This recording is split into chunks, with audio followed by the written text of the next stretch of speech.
Ny faritra iasan'ny tetikasa PPRR dia manana karazam-bokatra ara-pambolena maro samihafa.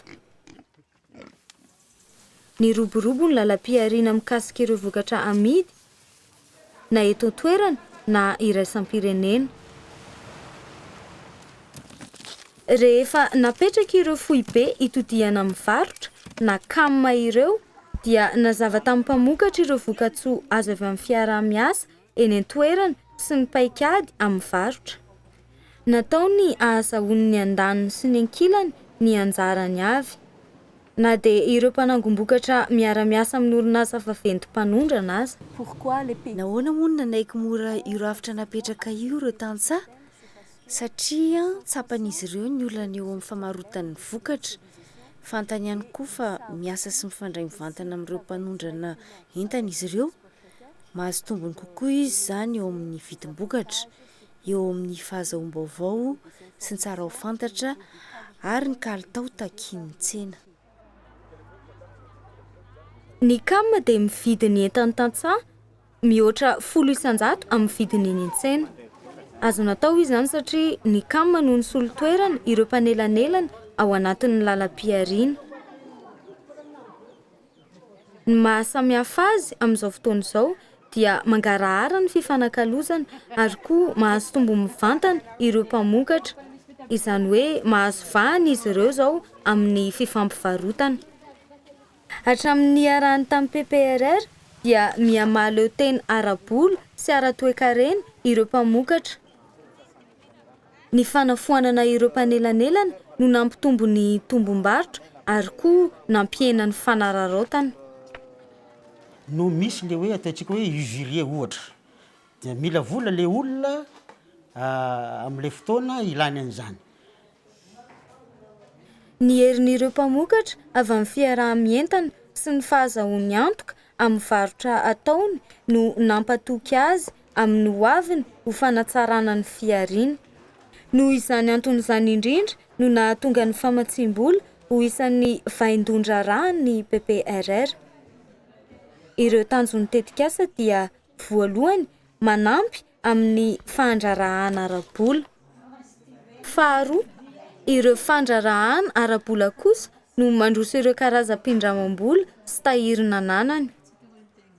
Ary fahatelo, misy ny tosika manokana omen'ireo Famatsiam-bola momba ny asa fambolena.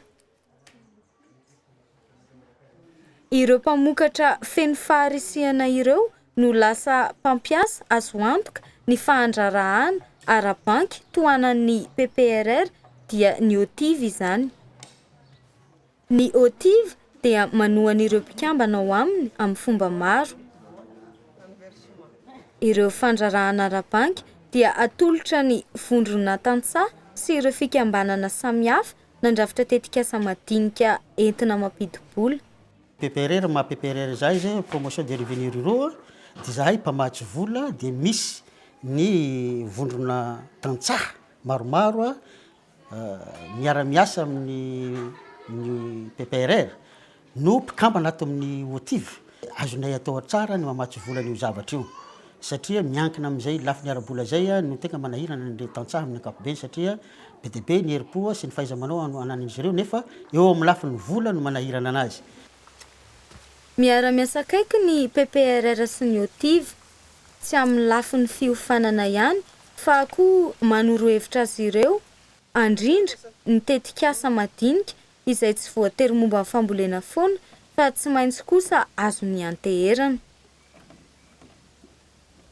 Teo am-piafaran'ny dingana voalohany nanohana tetikasa madinika 420 ny PPRR izay nisy mpahazo tombotsoa 2,700 ary teny am-piafaran'ny tetikasa dia nahatratra 2,700 ny tetikasa madinika mamelona mpahazo tombotsoa miisa 2,700 Tsy ny vondrona tantsaha ihany no tohanana fa tao koa ny kooperativa ary tanàna iray manontolo mihitsy aza.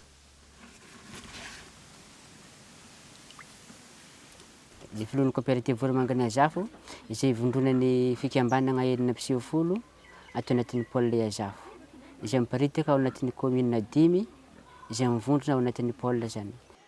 Hitanay eo am'le ohatra zany hoe sara am'le coopérative voromangany azavo izay saikasaiky ankabeazany moa de mpikambana amin'ny OTIV ihany no mpikambana ao amin'io coopérative io de hita fa tsy sahirana mihitsy na eo amin'ny famoahana an'le vokatra zany lay mpikambana